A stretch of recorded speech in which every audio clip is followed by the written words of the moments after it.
అప్పగింపబడతాడు అనేటువంటి విషయాన్ని గురించి యేసుక్రీస్తు ప్రభువారు తెలియజేస్తూ వచ్చాడు. యేసుక్రీస్తు ప్రభువారు శిష్యుల్ని ఎందుకు ఏర్పాటు చేసుకున్నాడండి? ఎందుకు ఏర్పాటు చేసుకున్నాడు యేసు ప్రభువారు శిష్యుల్ని? సువార్తను ప్రకటించడానికి ఏర్పాటు చేసుకున్నాడు.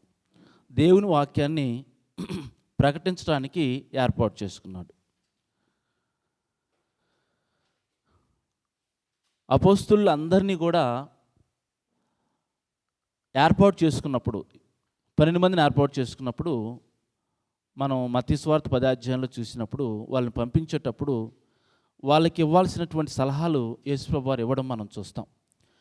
12 మందిని కూడా ఏ విధంగా వాళ్ళు సువార్తను తీసుకుని వెళ్ళాలి, వాళ్ళు వెళ్ళేటప్పుడు ఎలా వెళ్ళాలి, ఎలా వెళ్ళకూడదు, ఎలాంటి వారి దగ్గరికి వెళ్ళాలి, అక్కడ ఏం చేయాలి, అసలు ఆయన ఉద్దేశం ఏంటి అన్న విషయాన్ని అపోస్తలులైన 12 మందికి యేసుక్రీస్తు ప్రభువు తెలియజేశాడా లేదా?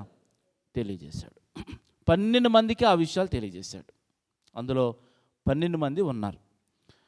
అప్పుడు 12 మందిలో ఒకడు ఇస్కరియోతు యోధా ప్రధాన యాజకుల యొద్దకు వెళ్ళి, నేను ఆయన మీకు అప్పగించిన యెడల నాకేమి ఇత్తురని వారిని అడిగాను. అందుకు వారు 30 వెండి నాణెములు తూచి వానికి ఇచ్చిరి. ఆ 12 మందిలో ఒకడైనటువంటి ఇస్కరియోతు యోధా చేసిన ఒక పనిని గురించి మాట్లాడాడండి. ఇక్కడ 14 నుంచి 16 వచనాల్లో ఇస్కరియోతు యోధా చేసినటువంటి ఒక పని గురించి మాట్లాడాడు. ఏం చేశాడండి ఇక్కడ ఇస్కరియోతు యోధా? 30 వెండి నాణేలకి యేసుక్రీస్తు ప్రభువారిని అమ్మివేసేశాడు. 30 వెండి నాణేలు లంచానికి మహాప్రభు అయినటువంటి యేసుక్రీస్తుని అమ్మివేశాడు. యేసుక్రీస్తు ప్రభువారిని అసలు అమ్మివేయొచ్చా? అమ్మివేయొచ్చండి యేసు ప్రభువారిని? అమ్మివేయకూడదండి. యేసుక్రీస్తు ప్రభువారిని ఎలా అమ్మివేయగలిగాడు యోధా? అతనికి ఎలా సాధ్యమైంది? యేసుక్రీస్తు ప్రభువారు నమ్మి ఏర్పరుచుకున్నటువంటి 12 మందిలో ఒకడై ఉన్నాడు. ఎవరు? యోధా. కాబట్టి ఏం చేయగలుగుతున్నాడు అతను? యేసుక్రీస్తు ప్రభువారిని పట్టించగలుగుతున్నాడు, యేసుక్రీస్తు ప్రభువారిని అప్పగించగలుగుతున్నాడు. ఆ విషయాన్ని చెప్పాడండి ఇక్కడ. 12 మందిలో ఉన్నటువంటి ఇస్కరియోతు యోధా ప్రధాన యాజకుల వద్దకు వెళ్ళి వాళ్ళ దగ్గరికి వెళ్ళాడు. ఏమని అడుగుతున్నాడు అంటే, ప్రధాన యాజకులు, పెద్దలు, శాస్త్రోపదేశకులు, లేకపోతే ఇంకా ఎవరైతే ఉన్నారో వాళ్ళందరూ యేసుక్రీస్తు ప్రభువారిని పట్టుకోవడానికి, యేసుక్రీస్తు ప్రభువారిని చంపడానికి వెతుకుతున్నారన్న సంగతి ఎవరికి తెలుసు? యోధాకు తెలుసు. కాబట్టి యోధా క్యాష్ చేసుకోవాలంటే, మొదటి నుంచి యోధా ఆలోచన ఎలా ఉంది అని అంటే క్యాష్ చేసుకునే ఆలోచనలో ఉన్నాడు అనమాట. ఎందుకు? యేసుక్రీస్తు ప్రభువారు ఏ పని చేసినా వచ్చే కానుకలన్నీ కూడా ఎవరికి అప్పగిస్తూ వచ్చాడు? యోధాకు అప్పగిస్తూ వచ్చాడు. అప్పుడు యోధా ఏం చేశాడు? కావలసిన ఖర్చులు కానీ, ఫుడ్కు సంబంధించిన ఖర్చులు కానీ, లేకపోతే వాళ్ళు చేస్తున్న పరిచర్యలు అవసరమైన ఖర్చులు కానీ వాడేసేసి మిగతా తన దగ్గర ఉంచుకుంటూ వచ్చాడనమాట.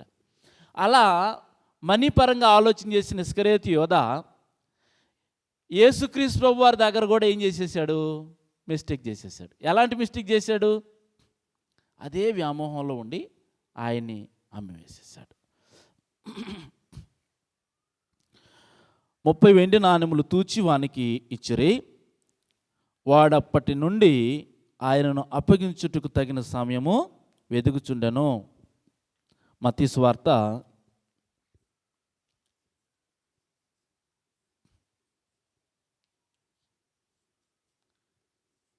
26వ అధ్యాయము 14 నుంచి 16 వచనాలు.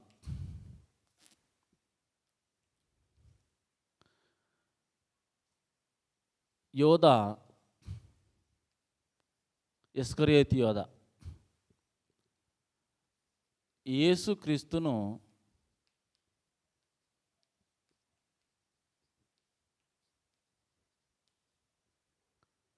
ముప్పై వెండి నాణెములకు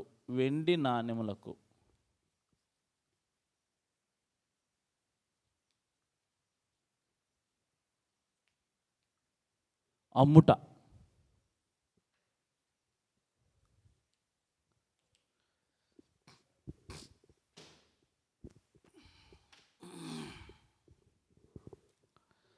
అంటే ఈ భాగాన్ని మనం ఆలోచిస్తే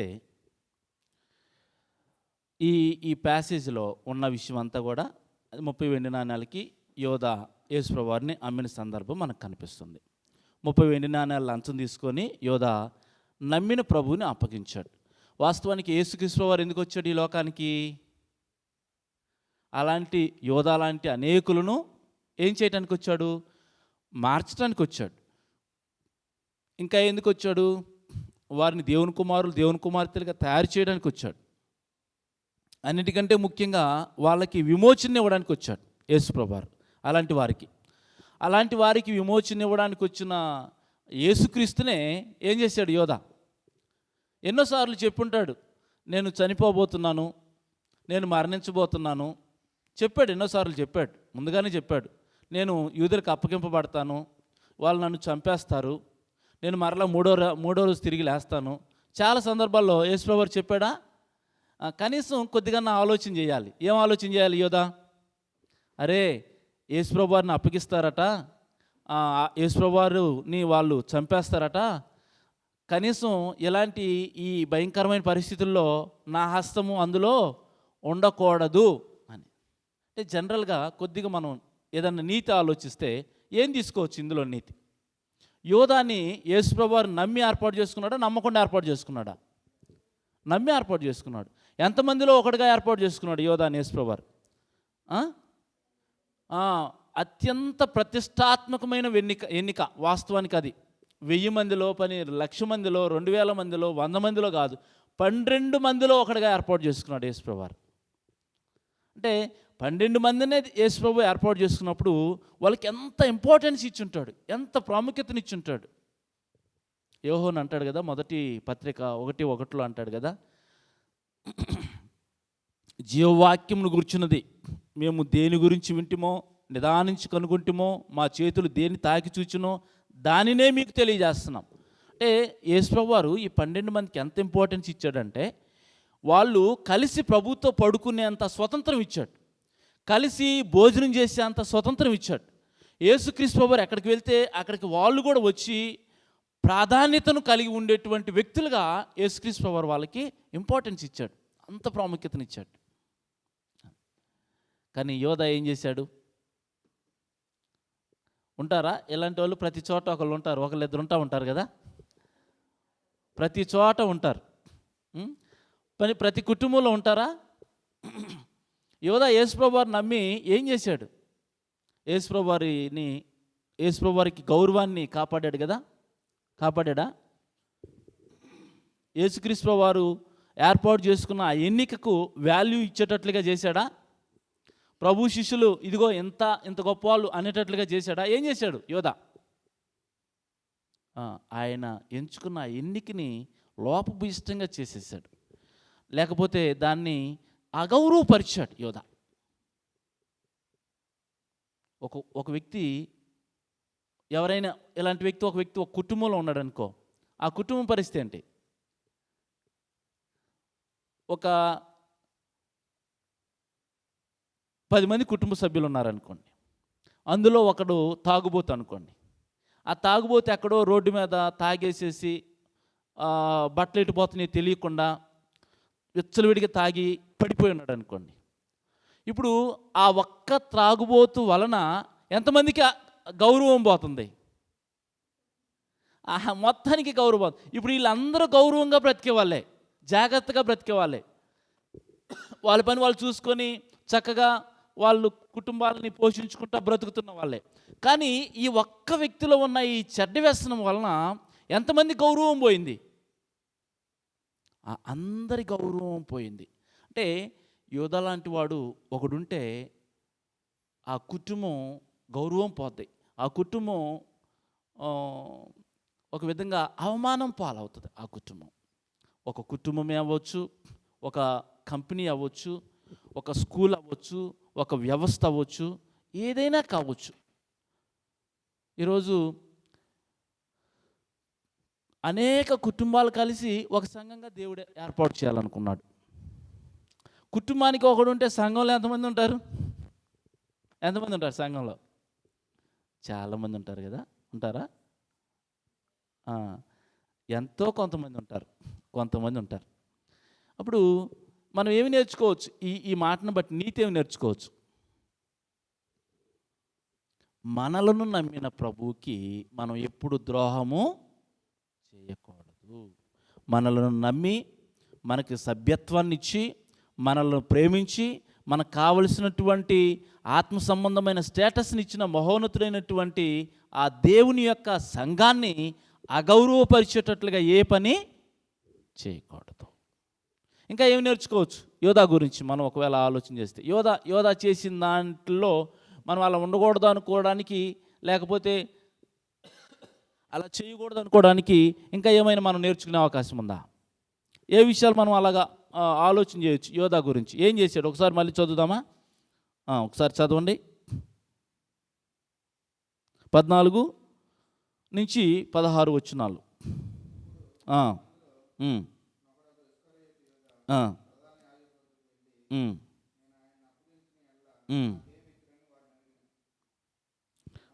అందుకు 10 వెండి నాణాలు తూచి, అంటే ఒక్క నిమిషం ఇక్కడ ఒకవేళ మనం ఎవరి గురించి మాట్లాడాడంటే, ప్రధాన యాజకుల గురించి మాట్లాడాడు. ఇప్పుడు ప్రధాన యాజకులకి దేవుడు అప్పగించిన పని ఏంటి? ఏం పని అప్పగించాడు దేవుడు? ధర్మశాస్త్రాన్ని బోధించడం, ధర్మశాస్త్ర నియమాల్ని, ఆజ్ఞల్ని బోధించడం. వీళ్ళు ఏ పనికి పూనుకున్నారు? వాళ్ళని రక్షించడానికి వచ్చిన నీతిమంతుడైన క్రీస్తుని చంపడానికి ఆలోచన చేశారు. చాలా సందర్భాల్లో సత్యం తెలియనప్పుడు, వాస్తవం తెలియనప్పుడు, సత్యాన్ని గ్రహించలేనప్పుడు ఇలాంటి కఠినమైనటువంటి నిర్ణయాలు తీసుకొని మనం దేవునికి విరోధమయ్యే అవకాశం ఉందా లేదా? ఉంది. ఇప్పుడు వీళ్ళు ధర్మశాస్త్రోపదేశకులు ఏం బోధించడానికి దేవుడు ఏర్పాటు చేశాడు? ధర్మశాస్త్రాన్ని బోధించడానికి దేవుడు ఏర్పాటు చేశాడు. వీళ్ళు యేసుక్రీస్తు వారిని ఎందుకు చంపాలనుకుంటున్నారు? యేసుక్రీస్తు వారు ధర్మశాస్త్రానికి విరుద్ధంగా పనిచేస్తున్నాడు అనుకుంటున్నారు. యేసుక్రీస్తు వారు ధర్మశాస్త్రాన్ని అసలు లేకుండా చేయాలనో, ధర్మశాస్త్రానికి వ్యతిరేకంగా ఆయన బోధిస్తున్నాడనో ఒక చెడ్డ అపోహలోనికి వాళ్ళు వెళ్ళిపోయారు. కాబట్టి ఏం చేయాలనుకుంటున్నారు? వీళ్ళు యేసుక్రీస్తు వారిని చంపాలనుకుంటున్నారు. ఇంకా ఏం చేశారు? 30 వెండి నాణ్యాలు గ్యాదర్ చేశారు. ఎందుకు గ్యాదర్ చేశారు 30 వెండి నాణ్యాలు? బహుశా ఒకవేళ ఇదిగో యోధా అడిగిన వెంటనే బహుశా వాళ్ళ జేబులో ఉండకపోవచ్చు కదా. అడిగిన వెంటనే వాళ్ళ జేబులో 30 వెండి నాణ్యాలు ఉండకపోవచ్చు, ఒకళ్ళ దగ్గర ఉండకపోవచ్చు, బహుశా ఒక 4-5 దగ్గర ఉండొచ్చు. అప్పుడు యోధాకి ఒక 30 వెండి నాణ్యాలు ఇచ్చేద్దామయ్యా, ఆయన అప్పగించేస్తాడు, ఎందుకు ముందు ఇచ్చేసేద్దాం, ముందు అప్పగించేసా తర్వాత చూద్దాం అని చెప్పేసి, లేకపోతే ఇంకెవరి తర్వాత చూద్దాం అని చెప్పేసి వాళ్ళు యేసుక్రీస్తు వారిని అప్పగించడానికి అప్పటికప్పుడే ఇవ్వండి, ఏమన్నా మీ దగ్గర ఏమేమి ఉన్నాయి ఇవ్వండి అని అన్నారనుకో. ఏం చేశారు అక్కడ వాళ్ళు ఉన్న వాళ్ళందరూ కూడా? వెంటనే వాళ్ళ లాల్చీల్లో నుంచో, లేకపోతే వాళ్ళ దగ్గర ఉన్న జేబుల్లో నుంచో, వాళ్ళ దగ్గర ఉన్న లేకపోతే ఆ మూటల్లో నుంచో తీసేసి వెంటనే తలాక నాణ్యమో 2 నాణ్యాలు అందరూ ఇచ్చేసేసారనమాట. ఎలాంటి పనికి ఇచ్చారండి ఆ డబ్బులు? వాళ్ళు మంచి పనికి ఇచ్చారా, చెడ్డ పనికి ఇచ్చారా? నేను ఈ మాట చదువుతున్నప్పుడు నాకు ఒకటి అర్థమైంది. జనరల్గా ఎక్కువగా చాలామంది మంచి పనికి ఎక్కువగా సమకూర్చడానికి ప్రయత్నం చేస్తామా, చెడ్డ పనికి ఎక్కువ సమకూర్చడానికి ప్రయత్నం చేస్తామా? చెడ్డ పనికి ఎక్కువగా ఇవ్వడానికి ప్రయత్నం చేస్తారా, మంచి పనికి ఎక్కువగా ఇవ్వడానికి ప్రయత్నం చేస్తారా?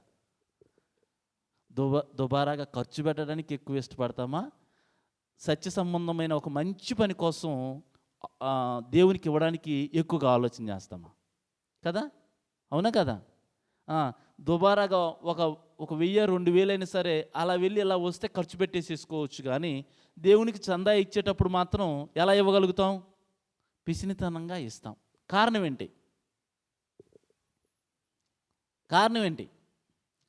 మనకి మొట్టమొదటి నుంచి అలా భక్తి విషయంలో, దేవుని విషయంలో అలా అర్థమైంది. అంతే, మనకు అర్థమైంది, మనం చేస్తున్నాం. మనం గ్రహించింది మనం చేస్తున్నాం, మనం నమ్మింది మనం చేస్తున్నాం. అదేమో మనకి ఆలోచించకుండా ఖర్చు పెట్టేటట్లుగా అర్థమైంది, ఇదేమో ఆలోచించి ఇచ్చేటట్లుగా అర్థమైంది. అట్లా అనమాట. అందుకే ప్రధాన యాజకులు ఏం చేశారు అని అంటే, ఆలోచించకుండా అడిగిన వెంటనే 30 వెండి నాణ్యాలు ఇచ్చేశారు. వెంటనే పని ప్రారంభించారు. ఎవరో ప్రభు యొక్క శిష్యుడైనటువంటి ఇస్కరియోతు యోధా ఏం ప్రారంభించాడు? పని ప్రారంభించాడు. ఏం పని? ఎప్పుడు దొరుకుతాడా యేసు ప్రభువారు, ఎక్కడ దొరుకుతాడా, ఏ ఏరియాలో దొరుకుతాడా, ఏ మార్గంలో దొరుకుతాడా అని దేనికోసం ఎదురు చూస్తున్నాడట? సమయం కోసం ఎదురు చూస్తున్నాడు. అంటే మరొక విషయాన్ని మనం ఆలోచిస్తే, నీతి మనం ఆలోచిస్తే కొన్ని విషయాలు, దేవుడు మనకిచ్చినటువంటి ధనాన్ని, దేవుడు మనకిచ్చినటువంటి డబ్బులను మంచి పనికి ఎక్కువగా వినియోగించడము అనేటువంటిది మనం నేర్చుకోవాలి. దేనికి వినియోగించకూడదండి? చెడ్డ పనికి వినియోగించకూడదు. చాలా సందర్భాల్లో మనం చూస్తూ ఉంటాం. చిన్నప్పుడు మనం ఏదైనా ఫ్రెండ్స్ ఏదన్నా దొంగతనాలకు వెళ్ళేటప్పుడు, లేకపోతే ఇంకొక పనికి చెడ్డ పనికి వెళ్ళేటప్పుడు ఈరోజు చూస్తూ ఉంటాం. కొంతమంది ఏదైనా ఆక్యుపై చేయటానికో, లేకపోతే రకరకాలుగా ఎవరినైనా చంపేస్తే ఈ ఆస్తులు వస్తాయి అని అనుకున్నప్పుడు వీళ్ళు అమౌంట్స్ గ్యాదర్ చేసేసుకొని ఒక చెడ్డ పని చేస్తారనమాట. ఆ చెడ్డ పని చేసి దాన్ని సంపాదించుకోవడానికి ప్రయత్నం చేస్తారు. కాబట్టి చెడ్డ పని చేసేదానికి ఆటోమేటిక్గా అప్పైన తీసుకొచ్చేసి అమౌంట్ గ్యాదర్ చేసేస్తారు. అంటే అది ఇష్టంగా ఉంటుంది, ప్రీతిగా ఉంటుంది, సంతోషంగా అనిపిస్తుంది. సత్యం తెలియదు కాబట్టి, వాస్తవం తెలియదు కాబట్టి. కాబట్టి మనం నేర్చుకోవాల్సిన నీతి ఏంటంటే, దేవుడు మనకిచ్చినటువంటి ధనాన్ని మంచి పనికి వినియోగించాల్సినటువంటి అవసరం ఉంది. ప్రధాన యాజకులు చెడ్డ పనికి ఉపయోగించారు. అది కూడా నీతిమంతుడు, నిరపరాధి అయిన క్రీస్తు యొక్క రక్తం చిందించడానికి, ఆయన్ని చంపడానికి యోధాకు లంచంగా దేవుడే ఇచ్చినటువంటి ఆ ధనాన్ని వినియోగించారు. ఇంకా మనం ఆలోచిస్తే, దీన్ని యోధా గురించి మనం ఆలోచన చేస్తే మరొక విషయంలో యోధా ఎంతకు దిగజారాడండి? ఏ స్థాయికి దిగజారాడు యోధా? ధనాపేక్షను కలిగి, లేకపోతే డబ్బు వ్యామోహంలో పడి ఏ స్థాయికి దిగజారాడు? చాలా దారుణమైనటువంటి పరిస్థితుల్లోనికి వెళ్ళిపోయాడు యోధా. ఎంత దారుణమైనటువంటి పరిస్థితుల్లోనికి వెళ్ళాడు అని అంటే ఆలోచించాలి. వాస్తవానికి తనతో కలిసి భోజనం చేస్తున్నప్పుడు, తనతోటే ఉండి మాట్లాడుతున్నప్పుడు, అంటే 3.5 సంవత్సరం ప్రభు మాటలు వింటున్నప్పటికీ కూడా ఎక్కడ యోధా మనసు ఏమవ్వలేదు, కరగలేదు. యోధా ఆలోచన చేయలేకపోయాడు. యోధా అసలు యేసుక్రీస్తు వారి బోధల్లో ఒక్క మాట పనిచేసినా ఏమయ్యేవాడు? యోధా మారు మనసు పొందేవాడు, తెలుసుకునేవాడు. అరే, నేను చేసేది తప్పు, నేను అలా ఉండకూడదు, ఇలా ఉండాలి, అయ్యో అని చెప్పేసి ఆలోచన చేసేవాడు. కానీ అసలు యేసుక్రీస్తు వారు చెప్పే మాటలు ఏవి కూడా ఏం చేయలేదు యోధా. అంత భయంకరమైన పరిస్థితుల్లోనికి దిగజారాడు. ఐగుప్తు దేశంలో ఇశ్రాయేలుని విడిపించడానికి దేవుడు మోషేని పంపించినప్పుడు ఫరో పరిస్థితి ఎలా ఉందమ్మా? ఎలా ఉంది? అసలు వింటున్నాడా ఏమన్నా? మోషే చెప్పే విషయాలు ఏమి వింటంలా. తనకి శ్రమ వచ్చింది, అది తీసేసేయి, నీ ప్రజలను పంపిస్తానంటాడు. శ్రమ పోయింది, నేను పంపించను అంటాడు. మళ్ళీ శ్రమ వచ్చింది, తీసేసేయి. అరే, ఎంత భయంకరమైనటువంటి పరిస్థితులు! నీలన రక్తంగా ఈ ప్రపంచంలో ఎవరు మార్చగలరు? ఎవరి వలన అవుతుంది? ఎవరికి సాధ్యము? అసలు ఎవరి వలన అవుతుందా? ఇది జరిగిందంటే సామాన్యమైన విషయం కాదు. అమ్మో, నా దేశం ఏంటి, ఈ ప్రపంచాన్నే తీసివేయగలిగినటువంటి శక్తిమంతుడై ఉంటాడు, ఆయన సామాన్యుడు కాదు. ఆఫ్టర్ ఆల్ నేనెంత? అలా ఆలోచన చేశాడమ్మా? అసలు ఆలోచన చేయలేదు. ఎందుకు ఆలోచన చేయలేదు? నీళ్ళను రక్తంగా మార్చాడు, ఈగలను పంపించాడు, పేలు పంపించాడు, తర్వాత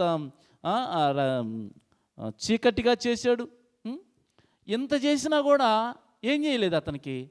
అసలు ఆలోచన మారలా. ఎందుకని?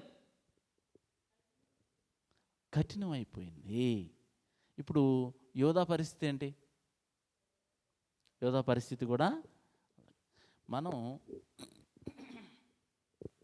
ఒక చెడ్డ అలవాటు పడితే ఇక అంతే జీవితం. ఇక జీవితం అంతేనండి. ఏదైనా ఒక చెడ్డ వ్యామోహానికి, చెడ్డ అలవాటుకి కానీ మనం అలవాటు పడితే ఇక అంతే సంగతులు. ఇక దాన్ని అంటారు కదా, ఇక దేవుడు కూడా ఏమీ చేయలేడు. అంత భయంకరమైన పరిస్థితుల్లోనికి వెళ్ళిపోతాం. అది అది శరీర సంబంధమైన దుర్వ్యసనాలు కానీ, చెడ్డ లక్షణాలు కానీ, చెడ్డ వ్యామోహాలు ఏవైనా సరే మనలో ఒకటి ప్రవేశించింది అని అంటే, దానికి బానిసలం అయ్యాము అని అంటే, ఇక ఆటోమేటిక్గా ఏమైపోతాం మనం?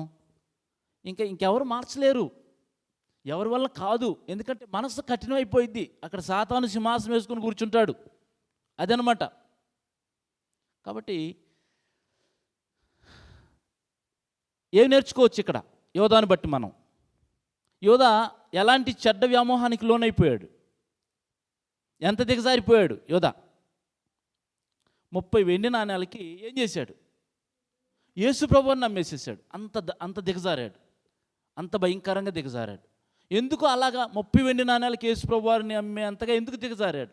మొట్టమొదటి నుంచి ఏం ఆలోచన చేస్తా వచ్చిన వ్యక్తి? ఆ వ్యక్తి ధనాపేక్ష గురించి ఆలోచన చేస్తూ వచ్చాడు, కానీ దేని గురించి ఆలోచించలేదు? యేసు ప్రభువారి మాటలు కానీ, యేసు ప్రభువారి జ్ఞానం కానీ, దేవుని రాజ్య సువార్త కానీ, ప్రభు నియమాలు కానీ అసలు ఆలోచన చేయలేదు అతను. ప్రభుతో ఉన్నాడు.